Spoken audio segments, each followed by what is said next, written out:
entrevistas que les hacían a ciertos especialistas médicos alrededor de qué era lo que pasaba con la pandemia. ¿Quién se acuerda a quienes entrevistaron y sobre qué tema, sobre todo entrevistaron? Ahora también, ahora que hubo el aumento de casos de tosferina del Distrito Metropolitano, igualmente hacen entrevistas de ciertos médicos con cierta especialidad, ¿no es cierto? Sí. A los epidemiólogos y hablaban algo sobre aplanar la curva de enfermedad. Exactamente, ¿no es cierto? Entonces, cuando estamos frente a una epidemia, ¿no es cierto? Sea la de COVID, como pandemia, o si comienzan a aumentar como ese fue un brote, ¿cierto? Hay que diferenciar esos tres términos. Ustedes van luego a consultar. ¿Qué es epidemia, qué es pandemia y qué es brote? ¿Ya? Esos tres, que si bien tienen algunos elementos comunes, también hay elementos que hacen la diferencia.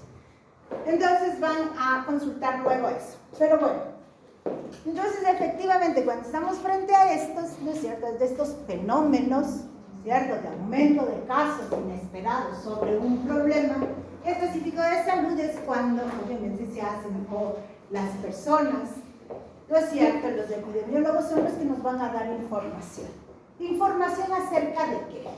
¿No es cierto? Lo que decía acá, por ejemplo, aplanar la curva, que simplemente significa que disminuyan los casos.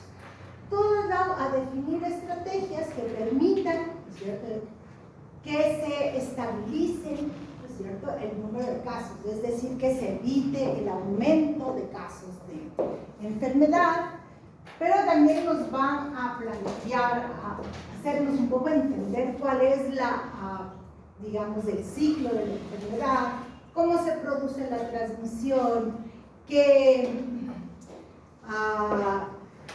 signos, qué síntomas debemos tener cuidado, frente a qué debemos considerar signos de alarma y por lo tanto tomar medidas, ¿no es cierto? Y obviamente definir este tipo de estrategias e intervenciones para evitar o que la enfermedad se propague, o que las personas se agraven, o que,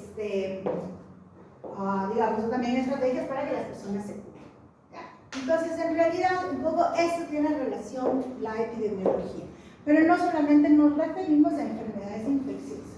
Lo que más se ve, por supuesto, cuando estamos frente a una epidemia o frente a una pandemia, ¿no es cierto?, es el epidemiólogo frente a las enfermedades infecciosas. Pero como les había mencionado en la clase anterior, también nos vamos a referir a otro tipo de enfermedades, que son, por ejemplo, las crónicas. Igual tenemos que saber cómo se comportan las enfermedades crónicas, si ha aumentado la diabetes, o si ha aumentado la hipertensión arterial, o si han aumentado los accidentes, los suicidios, los homicidios, ¿no es cierto? Porque es parte del estudio de la epidemiología. ¿Sí? Entonces, lo que quiero es que si bien, vamos a ver en la historia, aparece la epidemiología a partir de las enfermedades infecciosas, sin embargo, también ha ido cambiando el perfil de mortalidad de las personas. Ya no solamente fallecen por enfermedades infecciosas o se enferman, ¿no es cierto?, por infecciosas, sino también tenemos las crónicas. Y este gran aumento de enfermedades como la salud mental, que es problemas de salud mental como el suicidio, ¿no es cierto?, y por lo tanto también la epidemiología la estudia, o ha habido cambios, por ejemplo, alrededor de las enfermedades respiratorias crónicas, ¿no es cierto? Entonces también la epidemiología se va a encargar de enfermedades, no solamente las infecciosas, sino las crónicas, y también este gran grupo de enfermedades nuevas que son los accidentes y violencia. ¿Sí? Entonces vamos a ver la definición ahora, ¿cierto? Algunos elementos, podemos ir viendo de qué se trata la epidemiología. Hay varios conceptos de epidemiología. ¿Y por qué hay varios conceptos de epidemiología? De nuevo, porque está ligada la epidemiología también al concepto de salud e enfermedad. Si para un grupo de personas la salud o la enfermedad, vamos a decir, la salud es solamente la ausencia de la enfermedad, ¿no es cierto?, la enfermedad está producida solamente por elementos biomédicos, entonces va a tener efectivamente un enfoque específico alrededor de lo que se considera epidemiología. Sin embargo, hay algunos elementos comunes para todas las definiciones de epidemiología. Partamos desde los términos griegos. Epidemiología, epi le vamos a dividir, que es epi sobre, demos, ¿no es cierto?, pueblo, y logos, lo que sería el estudio, ¿ya? Ciencia que estudia. Entonces, si vamos nosotros a unir estos términos griegos, entonces podríamos decir que la epidemiología es el estudio, ¿no es cierto?, sobre las poblaciones. Bueno, así como es. Y de ahí un poco, por ejemplo, la definición de la OMS, y era lo que les decía, que hay elementos comunes a todas las definiciones de epidemiología. Primero, la epidemiología es el estudio de la distribución. ¿Qué significa eso? ¿Cómo se distribuyen las enfermedades? Ya hemos dicho que no solamente hablamos de infecciosas, sino de crónicas, de accidentes, de violencia, etc. O de problemas también de salud pública. Porque, por ejemplo, la violencia intrafamiliar y de género, no podemos decir que es una enfermedad, pero sí es un problema de salud pública. Entonces, también la epidemiología se va a encargar del estudio de esos problemas de salud que no necesariamente son enfermedades. Vamos a diferenciar, ¿sí? Entonces, epidemiología es el estudio de la distribución. ¿Cómo se distribuyen las enfermedades? Y cuando hablamos de esto, podría ser a nivel local. Si nosotros queremos, podríamos decir cómo se distribuyen las enfermedades infecciosas en el Distrito Metropolitano de Quito, pero también podemos nosotros indagar cómo se comportan las enfermedades en el cantón, o podemos hablar de la provincia, o podemos hablar de las regiones, de los países, etc. Entonces, la distribución de las enfermedades, de nuevo, frecuencia y distribución de las enfermedades. ¿Cuánto? Y además también vamos a ver gravedad. Es decir, hay ciertas enfermedades que son menos graves, o ciertas otras enfermedades que van a producir más muerte que otras. O va a depender del tipo de enfermedades, si son infecciosas o no. Pero vamos a ver toda la espectro. Entonces, lo primero que se encarga la epidemiología es de entender esta distribución, ¿no? Luego dicen los determinantes, ¿no es cierto?, de estados o eventos, en particular los relacionados a la enfermedad, y aquí entra de nuevo lo que habíamos hablado la semana pasada alrededor de los determinantes. Es decir, ¿cuáles son esos factores de riesgo? ¿Cuáles son esos determinantes que influyen para que se presenten las enfermedades? ¿No es cierto? Si pensamos nosotros en la Amazonía, ¿cuál era la última recomendación a toda la población de la Amazonía? De que se vacunen contra qué? Fiebre amarilla. Contra la fiebre amarilla. ¿Pero por qué en la Amazonía y por qué no en la costa? En la sierra, ¿no es cierto? ¿Por qué? Porque la fiebre amarilla es una enfermedad que se produce, que es eminentemente selvática, ¿ya?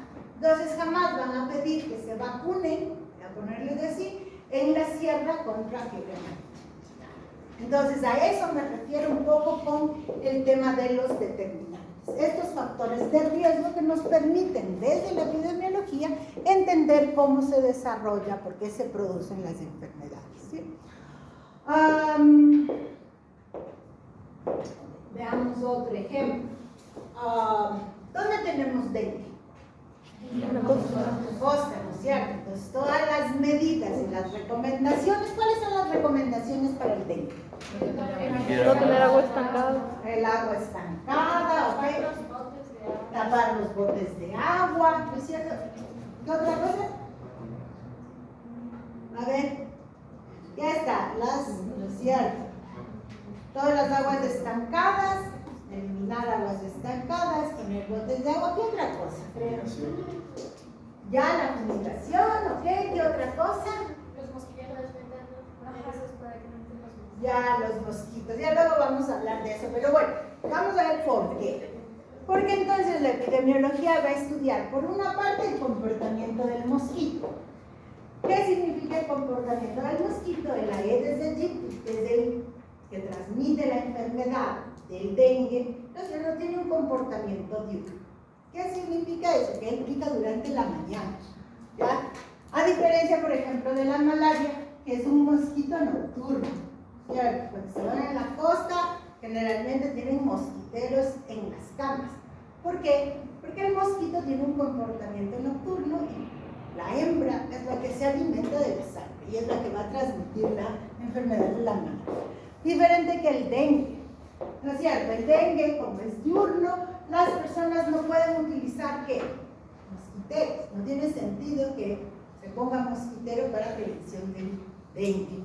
¿Por qué? Porque las personas están en la mañana, no están durmiendo, no están en las camas, por lo tanto el mosquitero no nos sirve.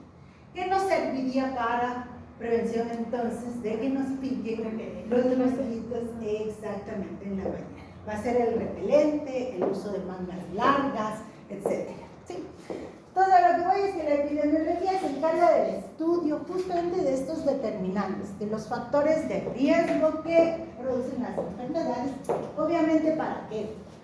Para lo que les había mencionado hace un momento, el estudio del control, ¿no es cierto? Es decir, ¿qué intervenciones debemos hacer para controlar las enfermedades? Esos son los elementos comunes en general que todas las definiciones de epidemiología ustedes van a encontrar.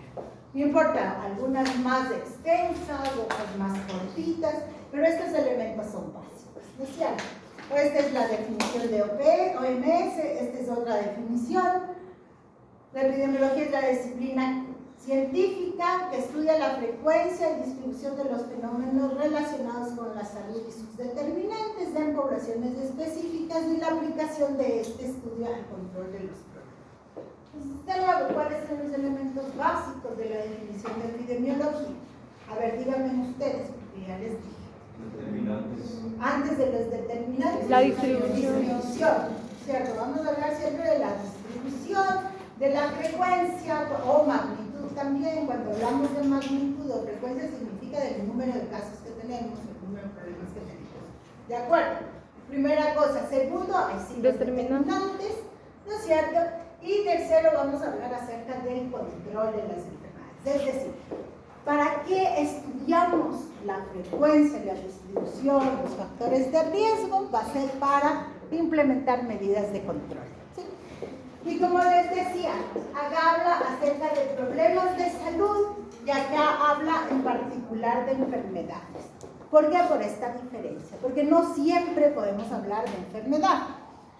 Hablamos de enfermedad, sí, ¿no es cierto? Vamos a ver el dengue, la malaria, la hipertensión arterial, son enfermedades. ¿Qué problemas de salud? Problemas de salud, ¿no es cierto? Que no sean enfermedades. Pensemos, ya les dije uno, la violencia no es un problema, digamos, no es una enfermedad, pero sí un problema de salud pública. ¿Qué? La depresión, ok, pero la depresión sí es enfermedad. Ok, ¿qué digo? Problema de salud y que no sea enfermedad. El analfabetismo, bueno, sí, está bien. Podríamos hablar de, por ejemplo, el embarazo o los problemas del embarazo o problemas de embarazo en adolescentes, que no son enfermedad, sino son problemas de salud. ¿De acuerdo? Entonces, la epidemiología se va a encargar de esto. ¿Ya? Tan importante también que se une con el tema de epidemiología y como disciplina científica. ¿Por qué se le considera a la epidemiología disciplina científica? Es porque básicamente va a utilizar los métodos epidemiológicos, el método epidemiológico que va a ser el método científico, basado en el método científico. Ustedes ya vieron el semestre anterior fundamentos de investigación. ¿Qué era el método científico? A ver, atrás. Creo que era generar hipótesis, luego Una pregunta. Ya, a ver, generar hipótesis. primero las afirmaciones, hipótesis, análisis de resultados y conclusiones. Exactamente. ¿No es cierto? Esa es la base del método científico, ¿no es cierto? Pero básicamente vamos a hablar de una serie de pasos ordenados y sistemáticos. Entonces, cuando nosotros hacemos investigación, hacemos justamente estos pasos de forma sistemática y ordenada. Lo que acaba de decir su compañera, partimos de la observación de un problema, luego vamos a formular una hipótesis, luego vamos a comprobar esa hipótesis a través de la recolección de datos, ¿no es cierto? Y luego vamos finalmente a rechazar o aceptar esa hipótesis y sacar conclusiones. Es un poco el método científico, pero entonces justamente por eso es una disciplina científica la epidemiología, porque utilizamos el método científico para estudiar los fenómenos, ¿sí? Hacemos investigación alrededor de factores de riesgo, ¿es cierto? Ha habido una serie, ya vamos a ver un poco más adelante, una serie de investigaciones que se han realizado a partir de este método científico. ¿Por qué sabemos que, vamos a ver, que la hipertensión es una condición o un factor de riesgo para desarrollar enfermedad cardiovascular? Bueno, todavía no empieza cardiología. ¿Con qué van a empezar ustedes de morfo? Endocrino. Bueno, entonces hay una serie de investigaciones, entre esos de que se conoce el estudio de Framingham, que se realizó en Estados Unidos y que participaron las personas, ¿no es cierto?, para poder saber cuál era el riesgo de enfermedad cardiovascular. Entonces se identificó justamente, ¿no es cierto?, que la hipertensión es un factor de riesgo. Se hizo un seguimiento a todos los adultos hasta que desarrollen enfermedad.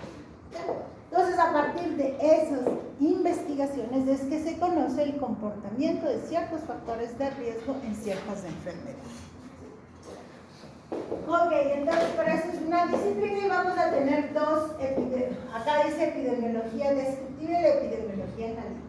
Siempre partimos de la epidemiología descriptiva porque nos va a permitir, perdón la redundancia, estudiar, ¿no es cierto?, las variables de tiempo, lugar y persona. Recuerden, siempre vamos a hablar en epidemiología descriptiva de estas tres variables. Variables de persona, comenzando en primera persona, ¿sí?, que va a ser más fácil recordar. ¿A qué se refiere la persona?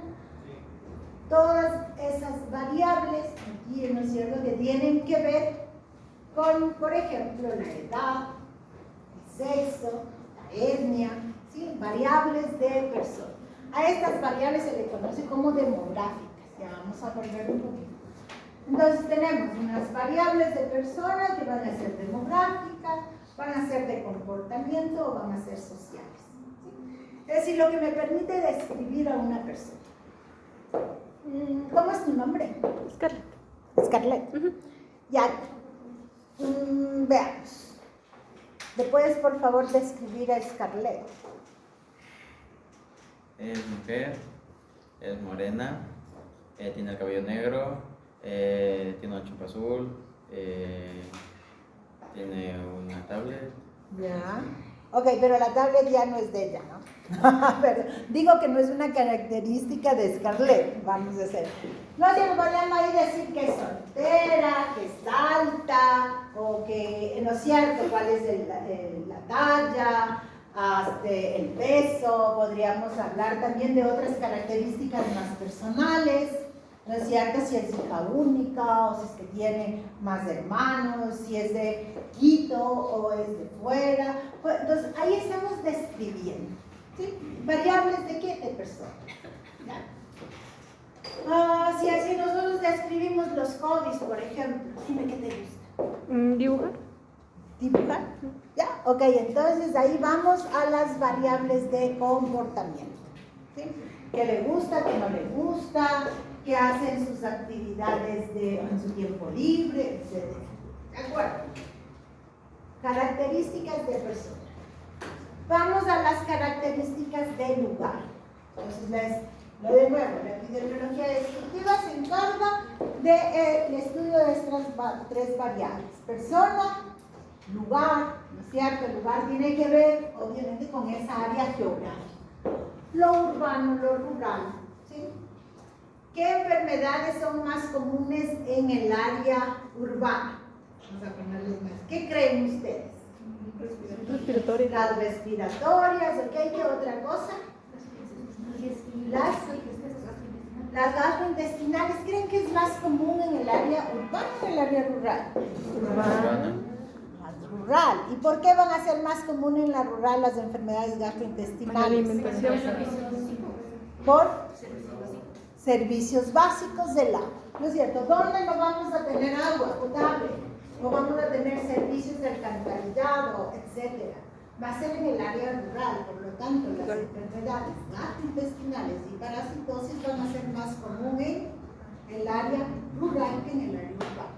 ¿Sí? Las enfermedades respiratorias que mencionaron sí va a ser más común en el área urbana. Podemos hablar acerca de otros, ahí sí lo que tú decías hace un momento, el tema de depresión, ansiedad, estrés. ¿Por qué? Porque la ciudad va a tener ciertas condiciones que favorecen el estrés. ¿Ya? Entonces se ven que la epidemiología es bien lógica, que les decía al inicio, sentido común. ¿De acuerdo? Lógico. Vamos a ver. Estadística, entonces, tenemos variables de persona, claro, variables de lugar y variables de tiempo. Lo que les mencionaba hace un momento alrededor del dengue. ¿Cuándo es más común que aumenten los casos de dengue? Invierno. En el invierno, ¿no es cierto? ¿Por qué? Porque hay más aumento de ¿qué? Lluvia. Hay de lluvia, pero van a haber más agua acumulada, agua estancada, va a haber, ¿no es cierto?, más cantidad de recipientes que recogen el agua de lluvia y por lo tanto va a haber un aumento en los mosquitos. Y cuando aumentan los mosquitos, aumenta el dengue. ¿Por qué? Porque los mosquitos se alimentan de la sangre de las personas y muchas veces esa sangre contiene los virus del dengue. Entonces se van a transmitir de persona a persona. ¿De acuerdo? Eso es la lógica de por qué es epidemiología descriptiva. ¿Sí? Variables de tiempo, lugar y persona. Siempre vamos a estar hablando, y este es el primer día, pero no significa que va a ser el último. Siempre voy a hablar de la epidemiología descriptiva porque la base de todo estudio de investigación es las variables descriptivas. O sea, tiempo, lugar y persona. Lo primero que se hace cuando queremos describir una población, una muestra, va a ser describir estas tres variables: tiempo, lugar y persona. Ok, la siguiente nos referimos a la epidemiología analítica. Y la epidemiología analítica es la que nos va a permitir establecer, ahí sí, hipótesis. Recuerden lo que ustedes vieron el semestre anterior alrededor de fundamentos, ¿no es cierto? Fundamentos de investigación y plantearon hipótesis. Las hipótesis tenemos hipótesis descriptivas, ¿no es cierto? Y las hipótesis especialmente explicativas. ¿Ya? ¿Qué tratan las hipótesis explicativas? Justamente de plantear una hipótesis causal. ¿Ya? ¿Qué significa? Buscar un factor de riesgo o una causa relacionada con un evento. O veamos algo que sea fácil alrededor de los... Ya. Factor de riesgo para hipertensión arterial. ¿Qué han escuchado? ¿Han escuchado? Porque no les obligo todavía, todavía no morfofunción, imagino que no todavía. A ver, pero ¿por qué se produce la hipertensión arterial? Sedentarismo. El sedentarismo, ¿qué otra cosa? La obesidad o el sobrepeso, ¿qué otra cosa? Estenosis. La alimentación, el tabaquismo, ¿qué otra cosa? Los factores genéticos, porque obviamente vamos a tener mayor probabilidad de tener hipertensión una persona que tiene su padre, su abuelo, su bisabuelo, su tío con hipertensión arterial. O sea, pero ¿de dónde sacamos estas hipótesis? De nuevo, a partir de la investigación de epidemiología analítica, es decir, que nos va a permitir comprobar hipótesis causales. Hay una serie de temas que ya se han estudiado. Pensemos alrededor del embarazo en adolescentes, podemos hablar acerca, de hipertensión, de diabetes, podemos hablar de las dislipidemias.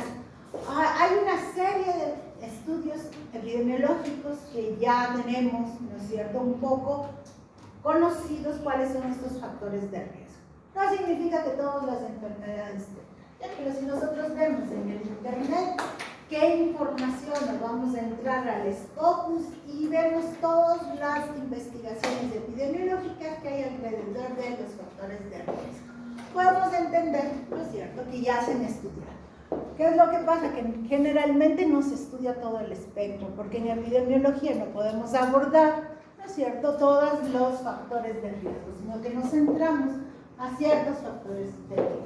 Unas veces son los clínicos, otras veces son los demográficos, los sociales, etc. Pero no tenemos todo el espectro de las causas de enfermedad, ¿sí? Ok, preguntas hasta aquí. ¿No? ¿Dudas? ¿Estamos claros alrededor del concepto de epidemiología? Sí. De todas formas, ahora igual que les dije que a las 10 íbamos a hacer, o sea, a la hora hacemos un pequeño receso, ¿no es cierto? Y luego me avisan cuando, porque yo hablo y me puedo pasar. Ya entonces ustedes me dicen hora para poder hacer el corte, ¿de acuerdo? Vamos. Siguiente.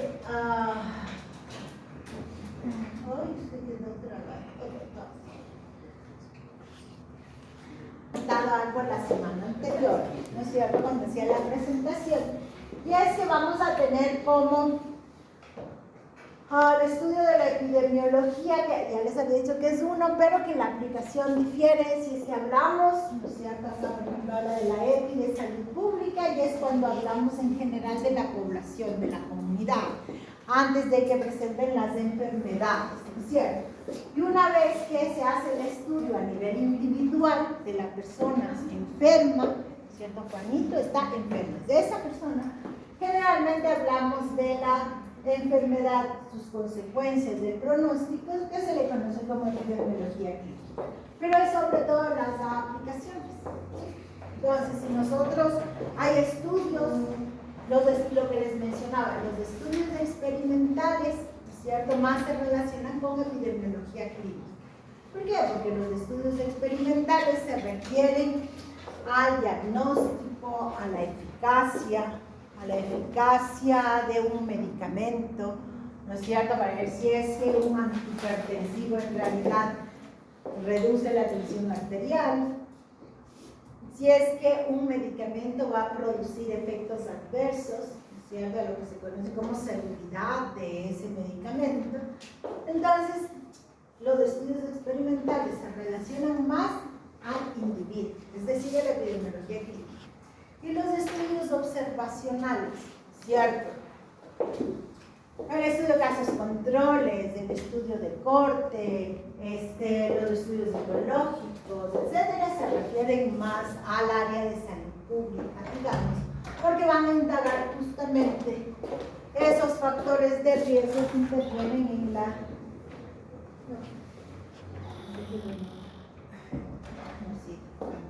Bueno, ¿de acuerdo? Entonces es simplemente la aplicación.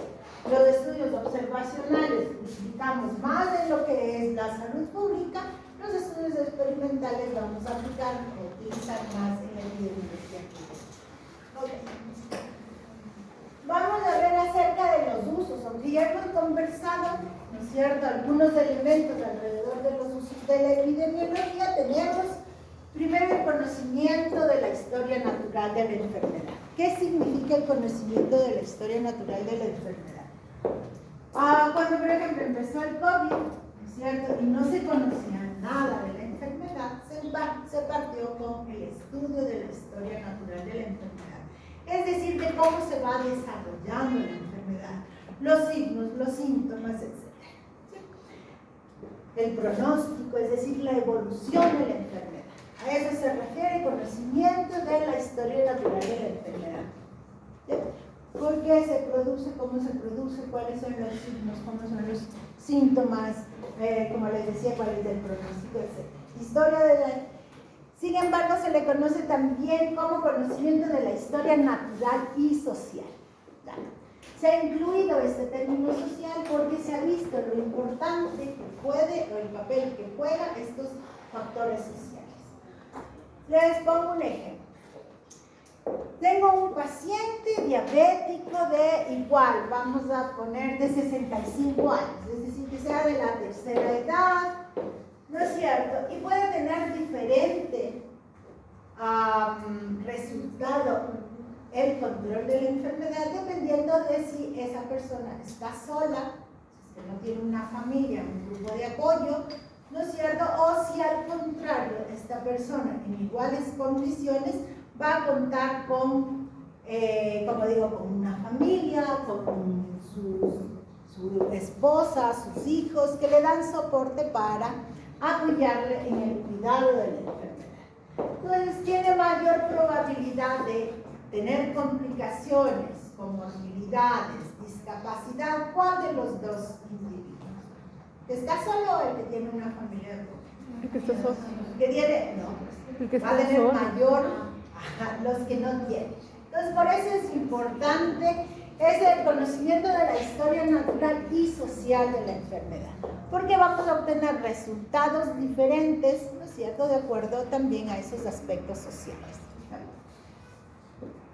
Entonces, está claro el conocimiento de la enfermedad, es el conocimiento de por qué se produce esa enfermedad, qué signos, síntomas, cómo se evoluciona la enfermedad, cuáles van a ser los resultados. ¿Sí? Dice, conocimiento para el control de la salud en las poblaciones, informando y evaluando los distintos pasos de lo que generalmente se conoce como planificación sanitaria. Otro aspecto súper importante de la epidemiología y de los estudios epidemiológicos es saber qué pasa con los servicios de salud. Es decir, vamos a ver, pensemos en un ejemplo de servicios de salud. Cuando ustedes sean directores de su unidad de salud en el rural, ¿no es cierto? Y van a ver que las personas llegan a las 5 de la mañana a sacar turno y no son atendidos hasta las 12 del día. Ese es un problema del servicio de salud, de la organización del servicio de salud. Y tenemos que entender qué pasa. Si el agendamiento no está funcionando, es decir, el sistema de agendamiento no está funcionando, vemos que todo el mundo va a emergencia en lugar de sacar el turno para consulta externa. Entonces, ¿qué es lo que pasa en emergencia? Es que las personas, como muchas veces no pueden sacar el turno a través de consulta externa, se van directamente a emergencia. ¿Pero qué provoca que vayan directamente a emergencia? El colapso del sistema, pero luego van a tener que esperar probablemente muchas horas. ¿Por qué? Porque no son emergencia. ¿Cuál es el sentido de un servicio de emergencia? Exactamente, estamos hablando de urgencia, es decir, de que la vida de esa persona depende de la atención. Si yo estoy con cualquier otra enfermedad, no produce ninguna gravedad, pero me voy a emergencia, ¿qué es lo que está pasando? Ahora sí puede ser el fantasma.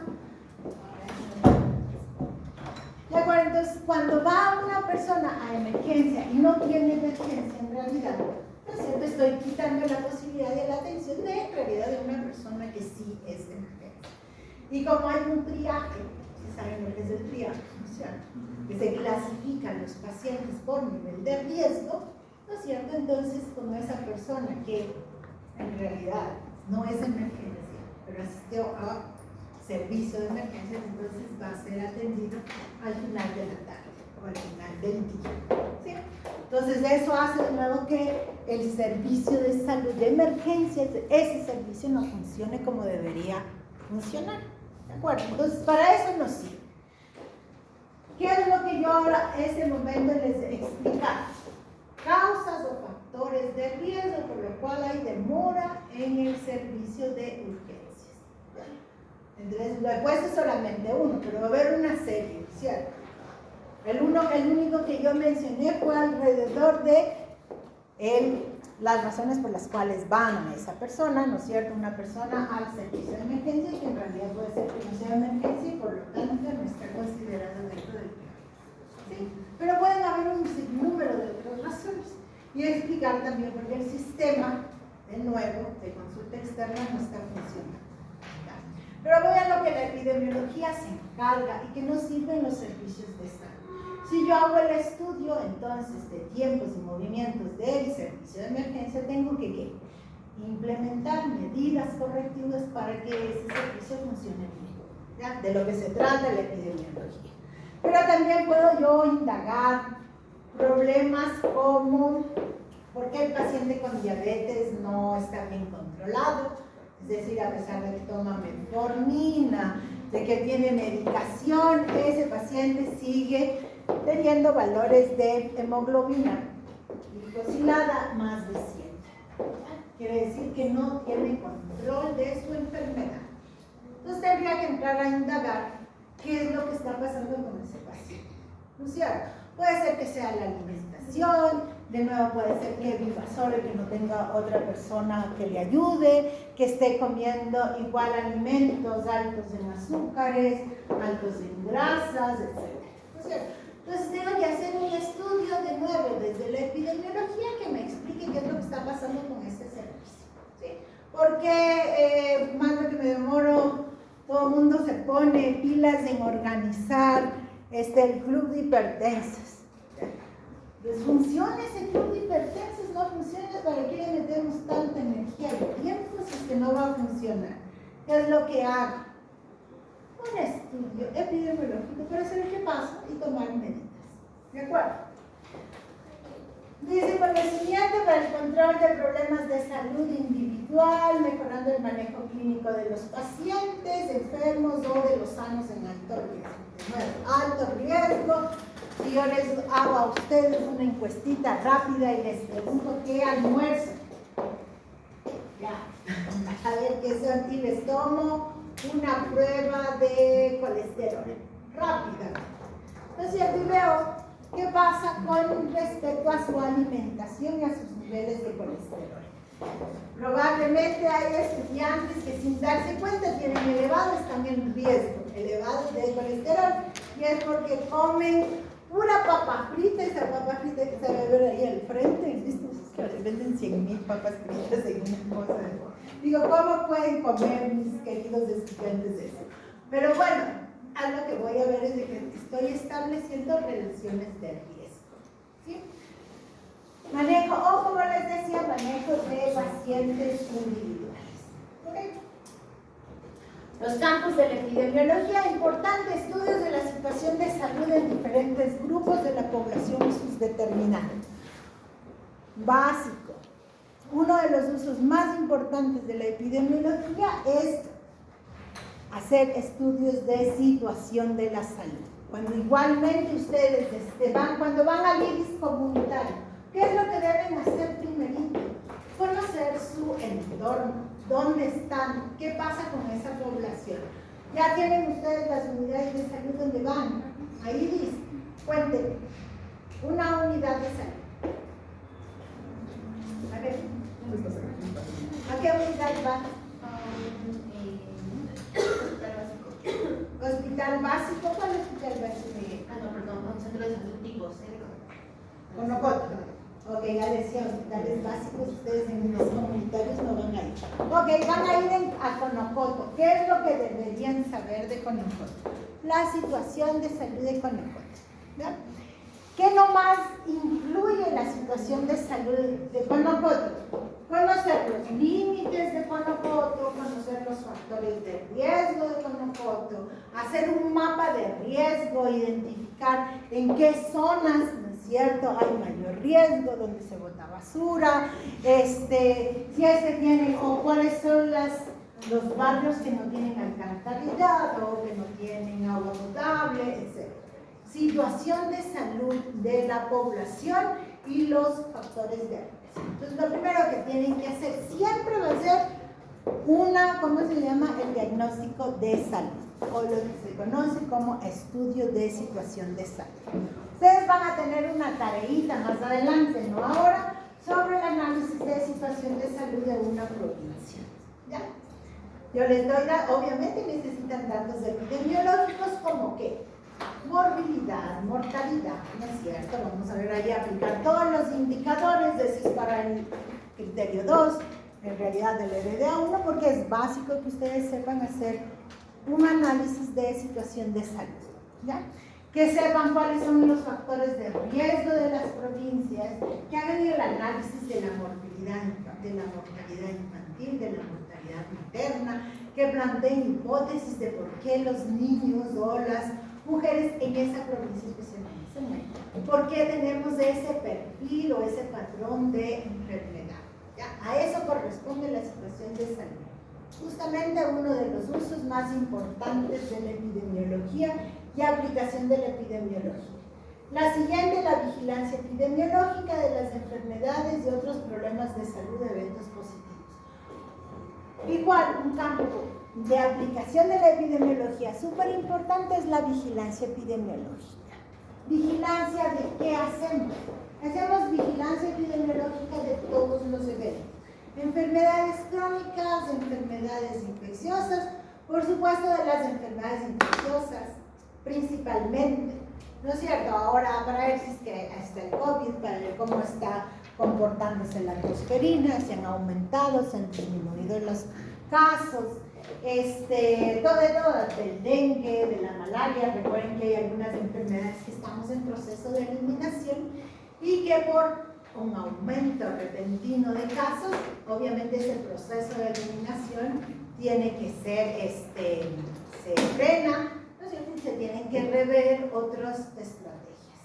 Pensemos en qué enfermedades están en proceso de eliminación. A ver. El ébola, ¿no? Correcto, el sarampión. Bueno, la viruela ya está eliminada, pero el sarampión está en proceso. ¿Por qué digo en proceso? Porque hay ciertas áreas en las cuales todavía hay sarampión. Entonces todavía no podemos hablar de eliminación, ¿ya? Ni de erradicación. Por ejemplo, y además hay ciertos brotes que todavía se presentan y que hace que procedamos, por ejemplo, con la eliminación del sarampión, ¿ya? Hubo, a ver, en el 2000, ¿cuánto hubo? 2012, 2000... bueno, hay algunos donde se han presentado brotes, ¿no?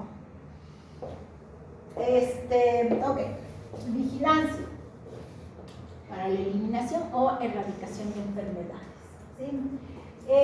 ¿Qué otro tenemos? Que hacemos vigilancia, por ejemplo, de muerte materna. Y no porque la muerte materna sea una enfermedad infecciosa, sino que la muerte materna, recordemos que en los objetivos del desarrollo sostenible, ¿no es cierto?, se planteó que en el 2030 debemos alcanzar ciertas metas, donde hacemos vigilancia epidemiológica para ver qué tan lejos de esa meta estamos. Si es que en realidad estamos a 5 años de llegar al 2030 y si vamos a alcanzar o llegar a esas metas que el país se comprometió. Pues de mortalidad materna, de mortalidad neonatal, de mortalidad infantil. De nuevo, vigilancia epidemiológica, no solamente de enfermedades infecciosas, sino de estos eventos. Investigación, ya hemos hablado suficiente de investigación de los determinantes de la salud, de la explicación de los problemas prioritarios y luego la evaluación de los servicios de salud y de las acciones o intervenciones. Es decir, tenemos que hacer, la forma de saber si es que nuestros servicios están funcionando es a través de la investigación, ¿sí? Y saber si es que las intervenciones que nosotros realizamos en realidad sirven o no sirven.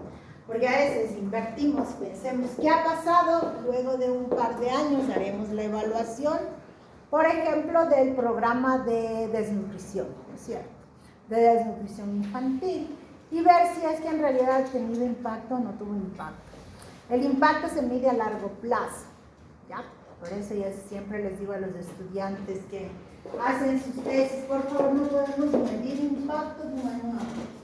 Impacto se requiere al menos tener 5 años o más de una intervención para saber si funcionó o no funcionó pero sí podemos evaluar resultados directos, ¿no es cierto? Son cosas que eran parte de ese programa y si se lograron o no se lograron conseguir más a corto plazo o mediano plazo, ¿sí? Entonces es súper importante la aplicación de la epidemiología en diferentes campos. ¿ya? En los sistemas de salud, en la vigilancia, en la situación de salud, en la investigación. ¿De acuerdo? Preguntas, chicos.